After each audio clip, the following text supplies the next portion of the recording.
Terça-feira da 28ª semana do Tempo Comum. Eu sou o Padre Pedro Paulo e começamos agora mais um programa, a Bíblia no Mundo de Hoje. Bem, nesta manhã de terça-feira, 15 de outubro, sim, dia da grande mestra da língua, da vida e da fé espanholas, a doutora de Ávila, de quem teremos chance de falar na quinta-feira, lendo textos desta mestra mística, reformadora, erudita, firme, reformadora. Falaremos sobre ela. Mas também hoje, contra a corrente, nós desejamos aos professores alegria, porque grande parte da nossa ação é vocação, o que não significa que aceitamos tudo, mas vocação porque em tempos difíceis em que muitos foram tornados meros militantes, além do despreparo como um todo, a desatenção dos alunos, escolas situadas em áreas de risco, é preciso ser muito leniente para continuar não só ensinando, mas colaborando com a família, seja ela qual for, única responsável pela educação, na construção dos futuros cidadãos. Mas hoje o que desejo é concluir a nossa leitura começada na sexta deste Evangelho, sobretudo na sua segunda parte, quando, após comentar a desiludida resposta do jovem que há poucos minutos se colocava aos pés de Jesus, mas aturdido com as próprias palavras de Cristo, retira-se, pois ele havia pesado bens materiais com despojamento cristão para poder seguir Jesus de fato, e ele fica com as suas moedinhas. Bem, muito bem, nesse momento, Jesus dirige-se aos seus apóstolos, depois inclui a multidão, dizendo: rico não passa por uma agulha, não dificilmente entra no reino dos céus. Salto a página inútil da teologia da libertação, que com a sua estrutura mental marxista entendia aqui uma oposição dialética, mecânica, que colocava de um lado os pobres com todas as virtudes e o rico com todos os defeitos.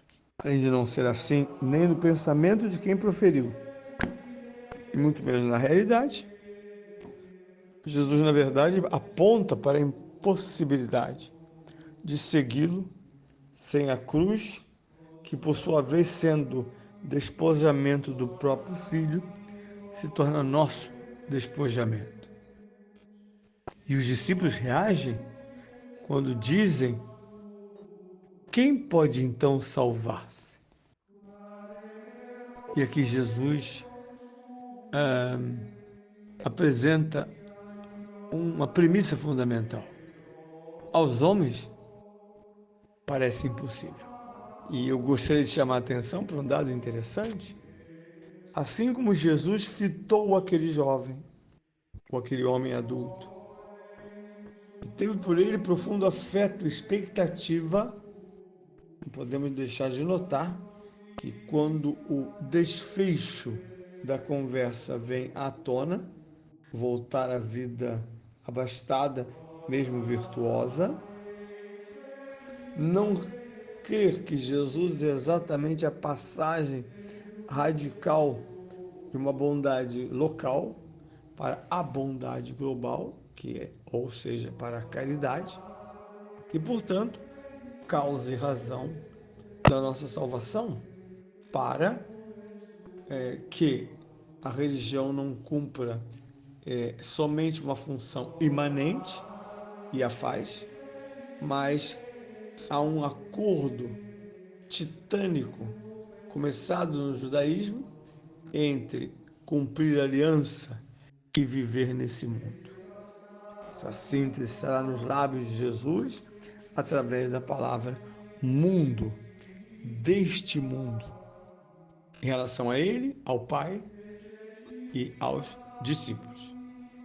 Portanto, Jesus diz, esse despojamento só pode ser entendido a partir de um elemento que quem crê nisso por experimentar e por obedecer não se arrepende. De um elemento que no fundo, vejam, no fundo o que Jesus propõe ao jovem não é que ele se empobreça.